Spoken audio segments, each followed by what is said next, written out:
Everybody. We are here live, back at you with the LinkedIn Lives. I'm really excited this time because we've got Victoria Eklund from Jungle Social who's joined us. Victoria wrote this really cool piece in the Startup CPG Spotlight magazine that came out last week, and the piece was around social media best practices. I think if you're a brand, maybe like me, you're just like, okay, I know I need to do social media.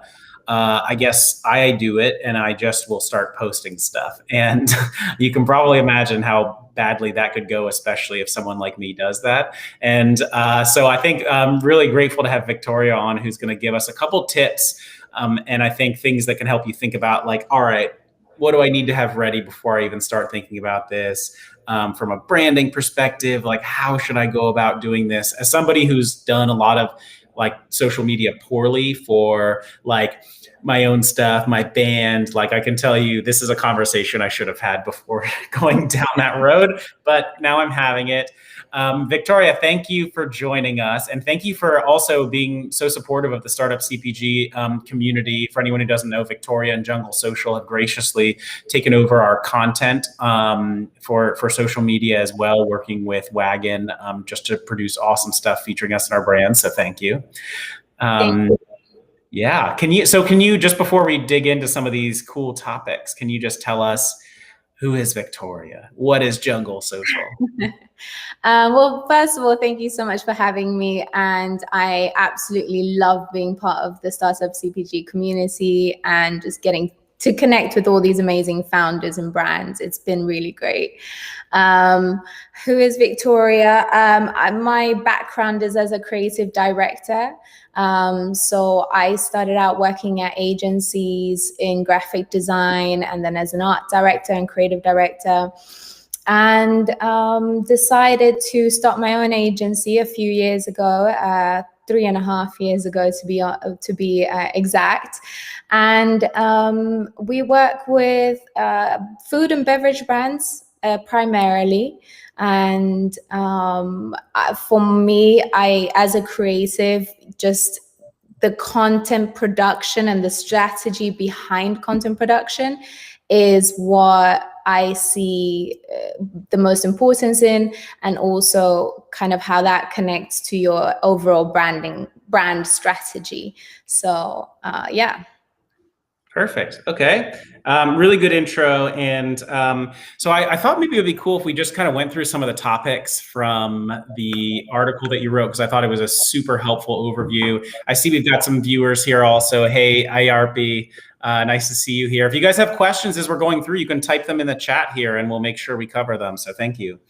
Cool. All right. So first one here that you were talking about is around product images. And specifically, you said limit the product images, right? So like, what do you think? What kind of images about your product that you're so excited about should you think about having? Any particular things you want to make sure you can feature about them if you're an emerging CPG food and beverage brand?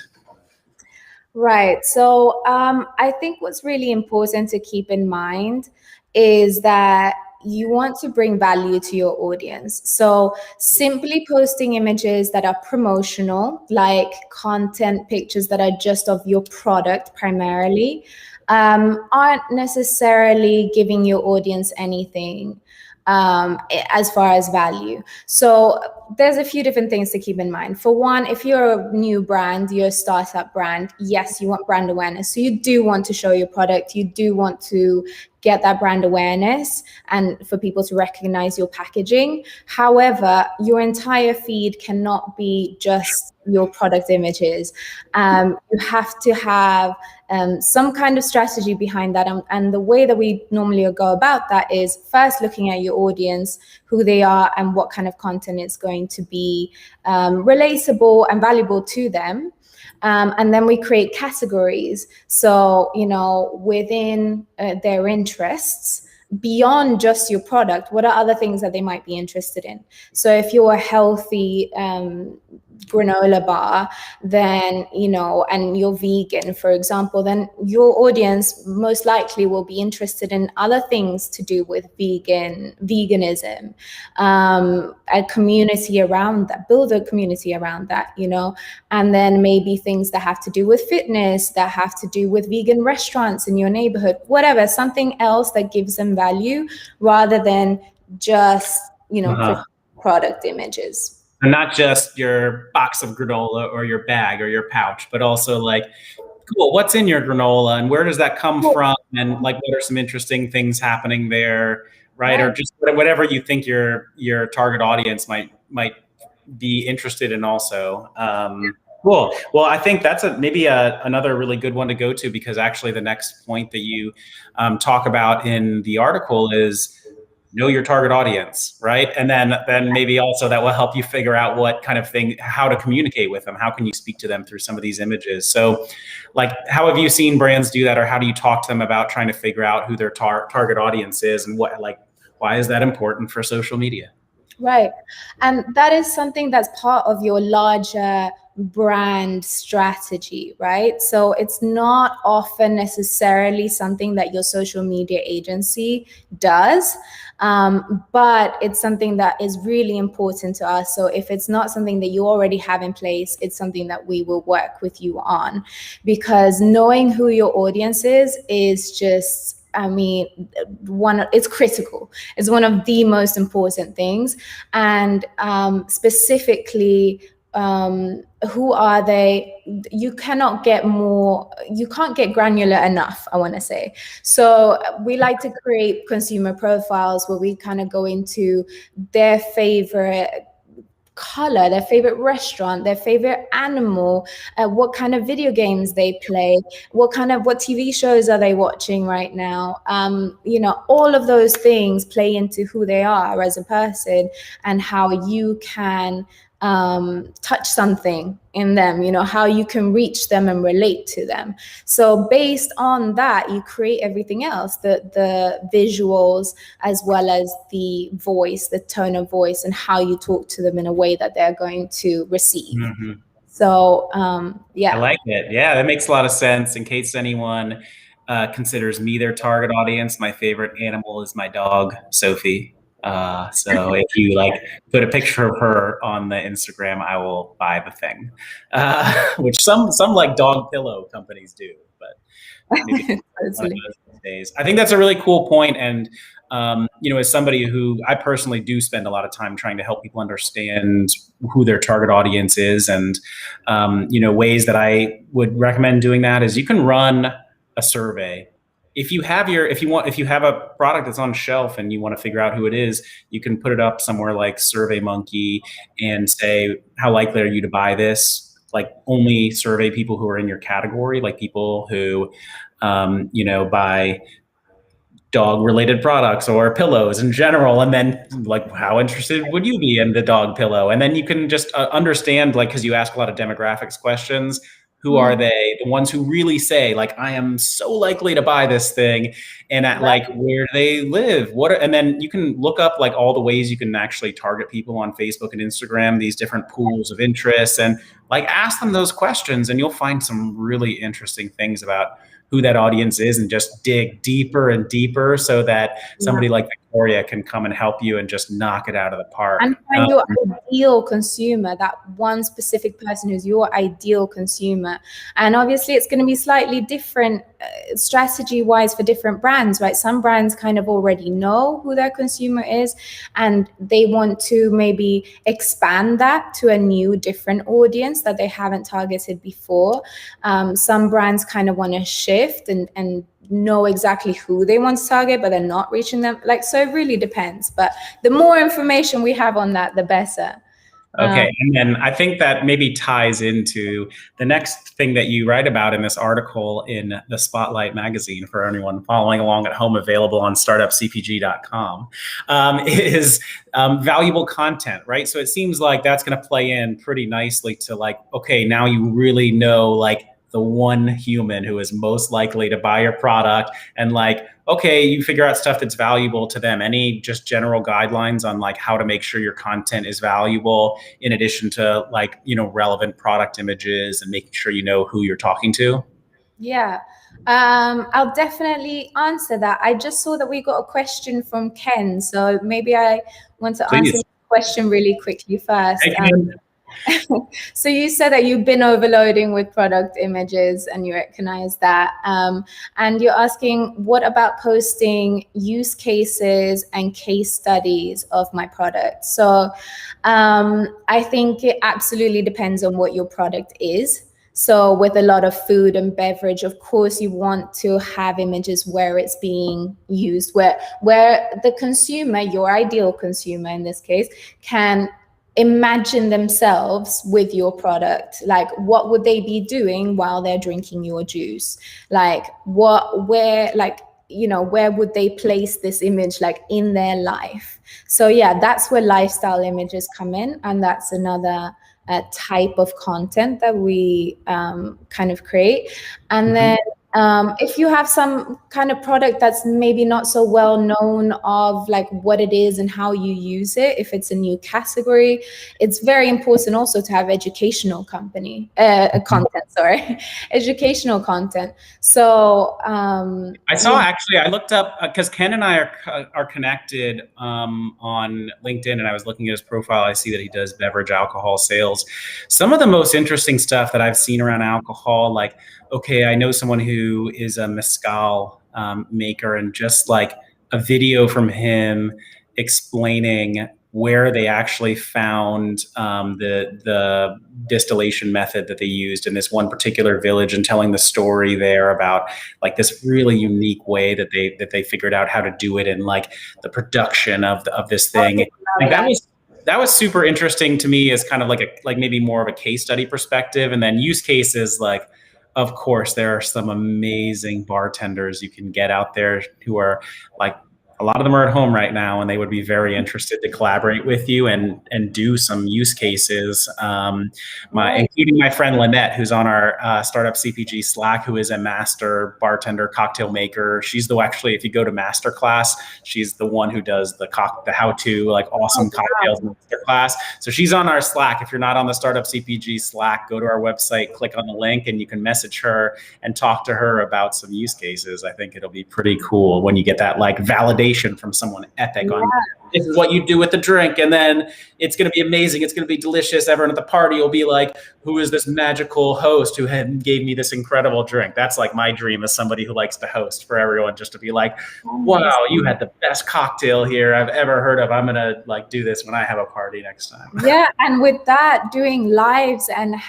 we've done that a lot I work with an alcohol-free alchemy spirit brand, and with them, doing these types of events, community building events online, and collaborating, not just having a bartender showing how to make the drinks, which absolutely should be part of it, but also having music or whatever, again, tapping into who your consumer is. What are they interested in? Cooking, techno music, like what EDM, like what is it that they're into? And then kind of creating events around that. I think that's huge. So just for anyone keeping track of me as the target audience, I like indie pop, My Dog Sophie, festival, sure. Okay. Thank you, Ken. I appreciate it. Okay, cool. So let's go back, because there are a couple more points I want to get through here. So the next thing that you write about for the kind of list of things you need to do well on social media is around branding. So like, what do you think is important to have worked out around your brand by the time you start trying to get some good social media content out there and like be effective with your strategy, your social media channels? Right. So I think it's important that you have at least, at the very bare minimum, worked out your visual brand. So you obviously have a logo, you have a color palette. Some brands forget about that part, and any other visual elements of your design of your brand. And then also having figured out a little bit of your voice, helps as well. Who are you speaking to, and what do you want them to feel? I think that's important. So that's something I like to ask a client that I'm talking with who has a new brand. What do you want them to feel when they come in contact with your brand, when they see your brand, when they experience it? What is that experience? What do we want them to, we want to evoke? At the risk of just beating this dog pillow metaphor to a pulp, let's say, so like, tell me if this is right. So as an example, if like, okay, I'm the target audience for this thing, I might want this dog pillow. It's about my dog. Like, obviously this is a thing around like love and nostalgia, right? Like why I would like, or maybe it's not, but like, okay, what is the product? Is this like a very adorable thing, or is it like the coolest pop art thing that you have, right? And like maybe understanding what it is and why I might buy it and what that role is would lead you to the tone of voice. Because if it's like an sweet, sappy love pillow, and then you're coming at me with like something that's very like humorous and cheeky, those things maybe don't match, right? Is that a good example, or am I just talking? Yeah, I'm like halfway following, but yeah, that's pretty much it. It's kind of fake, but you said it right there, where you want to know like the frame of mind that your consumer is in when they are looking for your product or coming across your product. So if they're looking through Facebook, that might also vary depending on the platform that you're on. So if people are scrolling through Facebook, it might be that they're in a different frame of mind than if they're on Pinterest, where they're looking for something in particular, like recipes. We know that on Pinterest, a lot of people go to Pinterest with an intention to purchase. So that's one thing to keep in mind when you're creating content on there. So whereas on Instagram, people scroll more mindlessly, on Facebook, people are more likely to read longer pieces of content. We just switched sides. Sorry, my screen cut out for a second. Hopefully, we'll just keep going. Everything is great in Miami, but sometimes my internet just likes to it just blinks for a second. All right, let me just switch us around here, but it should be okay. All right. Yeah. Sorry, I cut us out for a second, but yeah, it sounds so. Also, tone of voice related to, it sounds like what is it that you're talking to them about doing? What is their frame of mind when they come to you? Is it about like they're ready to buy something, or they're just looking for more information, or like learning the category or your product? Yeah, and if you are, again, if you're a new product, be educating about that product and how it's used. If you're something that's slightly health related, maybe, I don't want to say medical, but kind of something that has to do with nutrition, for example, you want to maybe come at it as a what's the word? Authority. So you have an authority in this space, and you're giving information, and you're a source of information. So it's important to kind of establish yourself as that source of information and gain their trust. So when you're giving them information about your product that they trust, that is correct and this is good for them and whatever else. And if you're a much more kind of chill, relaxed brand, and you're about people, your brand is about having fun and people buy it when they want to have a good time, then your voice is going to be completely different. With some brands, like one of the brands that we work with, we write a lot of in kind of like slang and text message language. We're catering to a younger audience, and we write everything in lowercase. Everything is very like casual, super casual and relatable. It's more like you're talking to your friend rather than a brand like talking at you. So it's finding that voice that people are gonna feel comfortable with, and not feel like you're just trying to sell them something. Awesome. I love it. Fernando also mentioned about the importance of checking out the competitive landscape, which is just a good thing to do. I mean, not that you necessarily just copy what your competitor is doing, but like definitely taking inspiration from them and just other brands outside of your category, things that they do well. Like take some great ideas. Like really smart people have started to do some incredible things on this, and like, yeah, just really interesting to see all of the innovation that's happening around this, and like figuring out new channels, new ways to talk to consumers. People are using new apps all the time. Obviously, we all know like TikTok is a thing, and we're all trying to figure out what it is and asking our nieces and nephews. Yes, I think, something that's really important and has become bigger than ever now is building community, like genuinely building community. And that requires conversation, back and forth conversation, not a one way, like, hey, this is me, this is my product, blah, blah, blah, blah. Like imagine that guy at the party that just talks about himself the entire time. Like you don't want to be that guy.